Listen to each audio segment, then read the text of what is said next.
Born in Bourne, Massachusetts, Kendall Currence is a proud member of Herring Pond Wampanoag Tribe. Did I botch it? No, you did good. Okay, awesome. So, despite early life health difficulties, the 5'9" guard has spent 4 years at Northeastern and 2 years at Temple and is now playing professional basketball overseas. Last year it was England, this year Greece. Hi, Kendall. How are you? I'm great. How are you? I'm good, thank you. So, as summer is just around the corner, you're probably preparing to organize your annual basketball clinics. I wanted to ask, do you remember your first basketball clinic as a participant and later as an instructor? Yes, so actually my stepfather, he's been running his basketball camp for, I don't know, over 20 years, for as long as I can remember. So I was like a participant first, and then of course I did a lot of different basketball camps in between, but then I became a counselor for his camp, and then that kind of inspired me to create my own. But yeah, it's very exciting to try and make an impact that also had an impact on me when I was younger. Hmm. And how do you create a camp like that? How does that work? Basically, the way I went about it, I think I made the sign up sheet first, and then I Hmm. tried to gather the details from there. I reached out to where I graduated from high school, um, and just trying to push it out as much as you can, advertising. I did it kind of the old school way. I mean, I did social media, but then I would go to the post office or restaurants and kind of tape it up and different stuff. Okay. Um, but yeah, that's kind of how I did Okay. it. Word of mouth as well? Yeah, word of mouth for sure. Okay. I do train kids on the side. So having those kids kind of tell their friends and whatnot. Um, yeah. Okay. And do you see like an annual increase in participants or a decrease? How is it? Yeah, fortunately, I have seen an increase of kids. I can't remember the exact number the first year, but I feel like it was around 20 something, and then it's only gotten better from there. The year after that was 35 maybe. Um, it's a lot more young kids, like fourth grade to eighth grade coming. And the second day I usually do reserve that for high schoolers.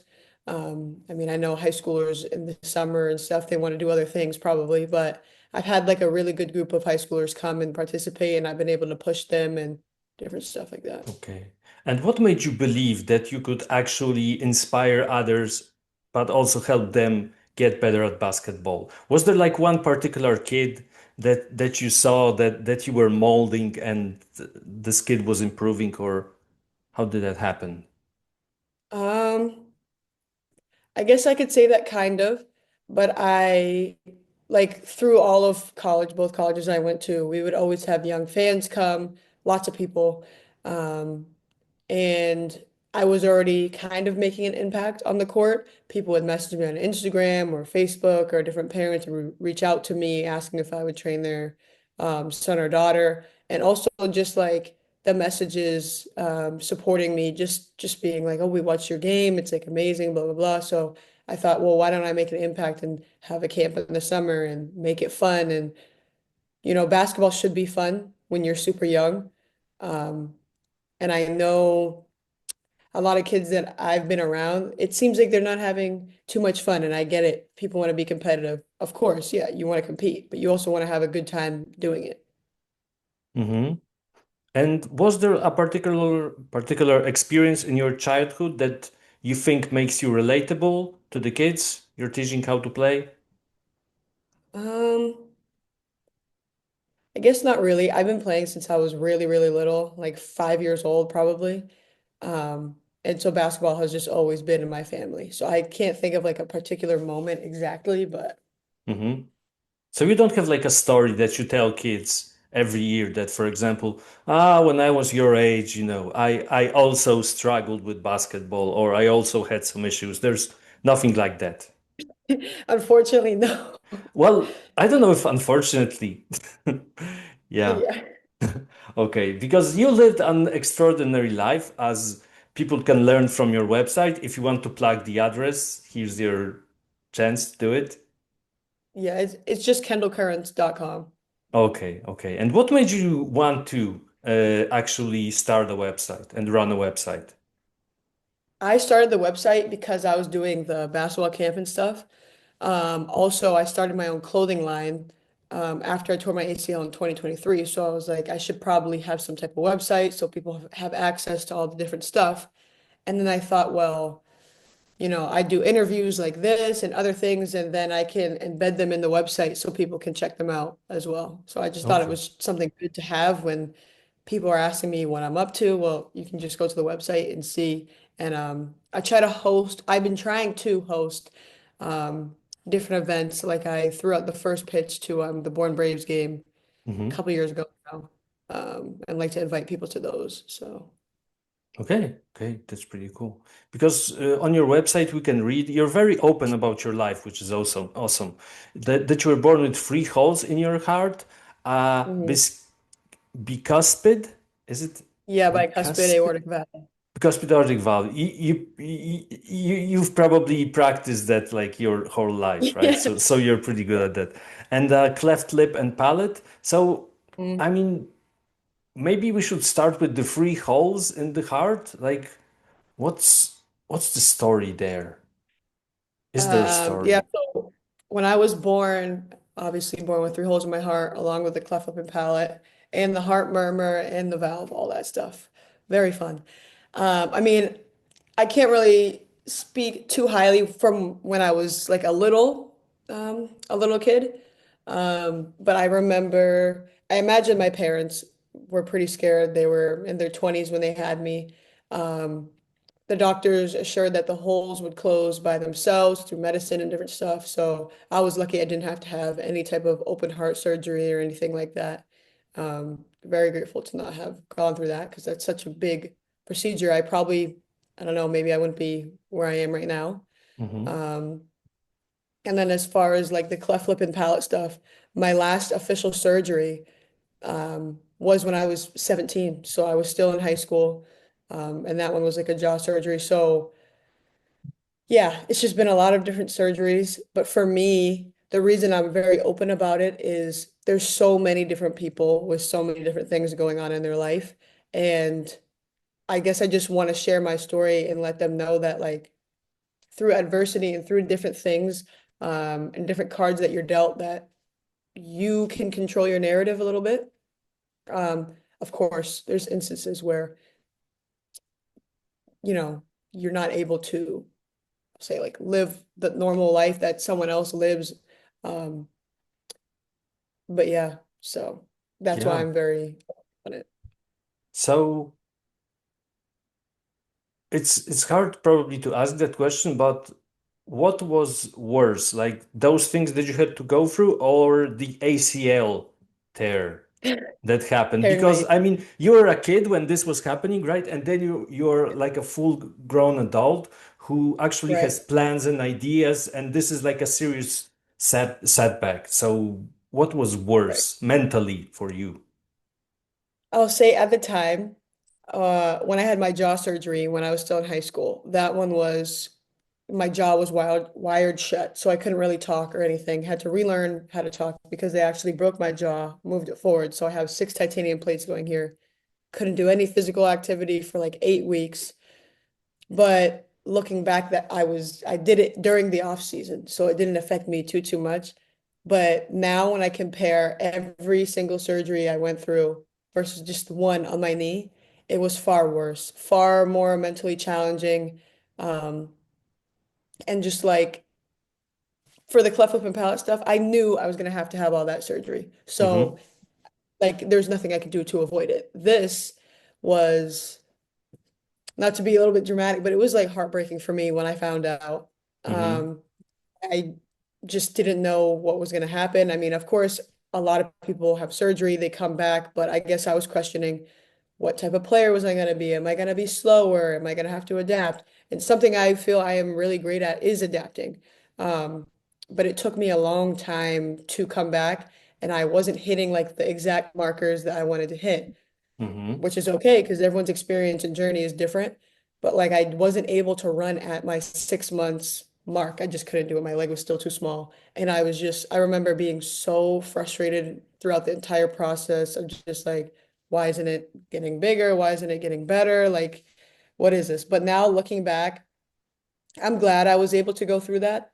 Um, I think it taught me a little bit of patience, and also a lot of gratefulness, Hmm. to be where I am in life. Even being in a situation of being on full scholarship for two different Division I schools, getting an education, and everything else around me.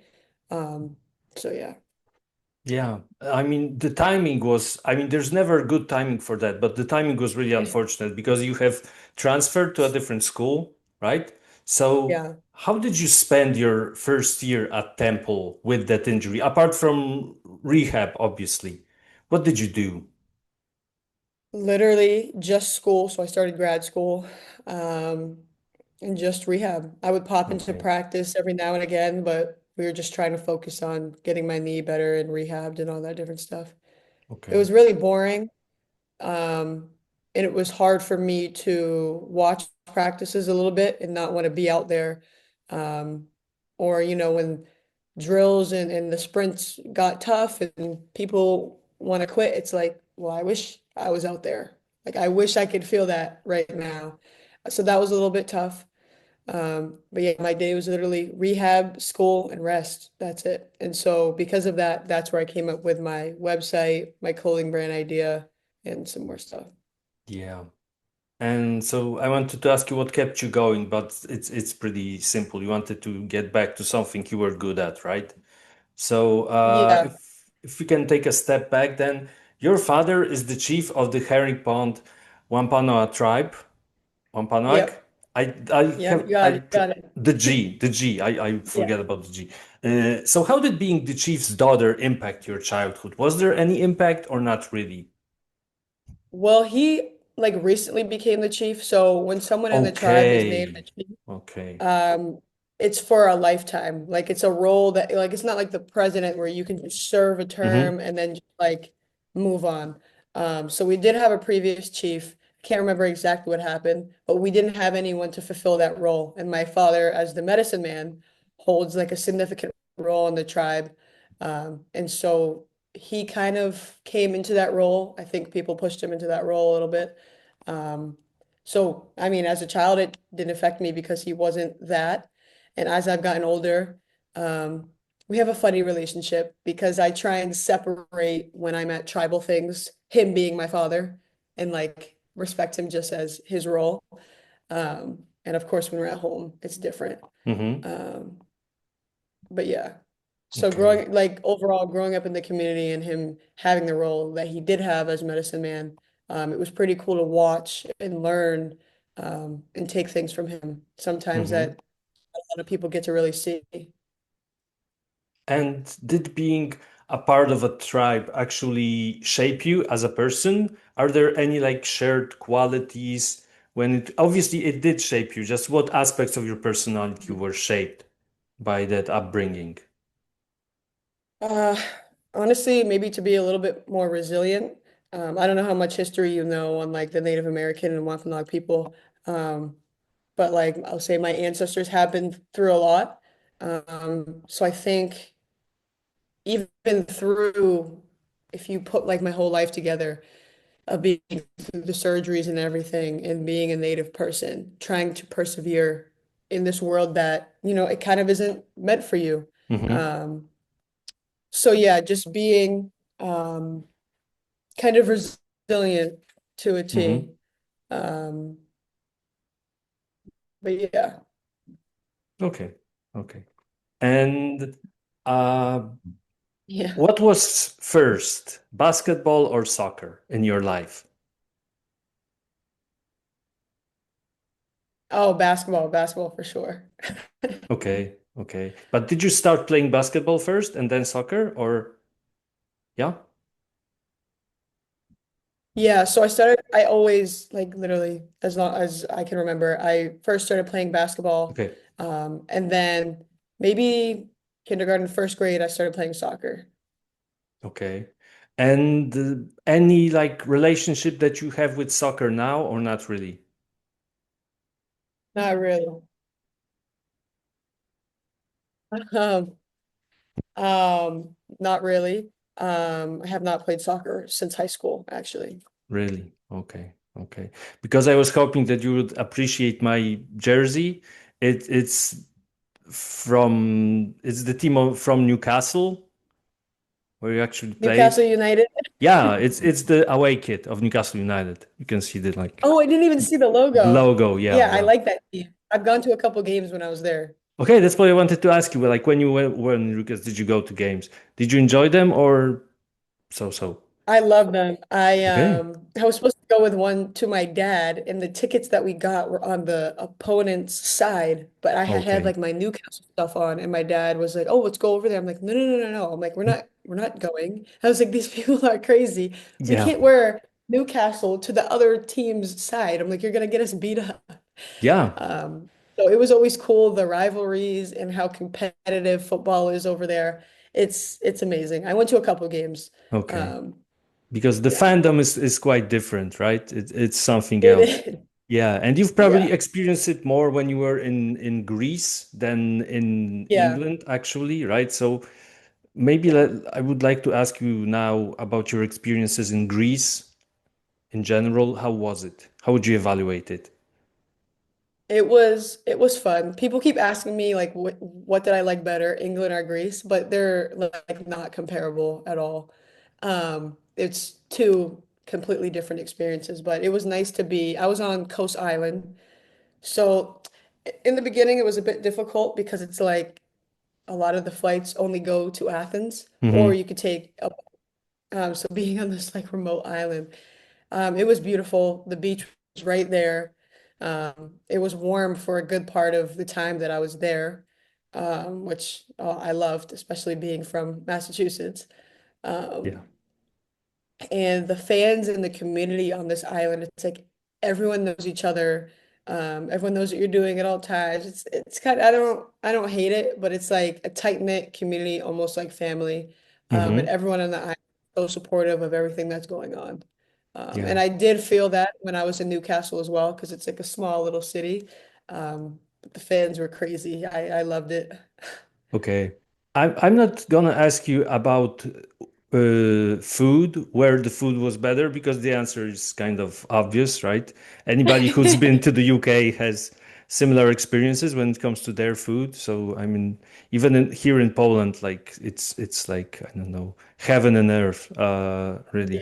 Yeah. So, but maybe just the fact of living there, because in England, like people can understand you still. Yeah. Although, yeah, the Jesus, Gordy, Gordy accent Yeah, the is kind Geordie of Geordie accent. yeah, Yeah, it's kind of hard to understand. But when it comes it to is. Greece, not a lot of people actually speak English there. So how did you like go around your day-to-day business in Greece? I actually, within the first month, I was speaking Greek. I got Okay. close with a lot of people there on the men's team and on my own team. And they taught me so many different things. Um, so yeah, even when my coach was talking in full Greek, obviously, I could Mhm. understand him, but I couldn't always respond back to what he was saying. Um, a lot of my younger teammates, they spoke English like fluently, but the older ones, like they couldn't always say what they wanted to say exactly. But I don't think it was too much of like a culture shock or anything really with the language because we just all understood each other and most of the time we're just laughing at each other anyway.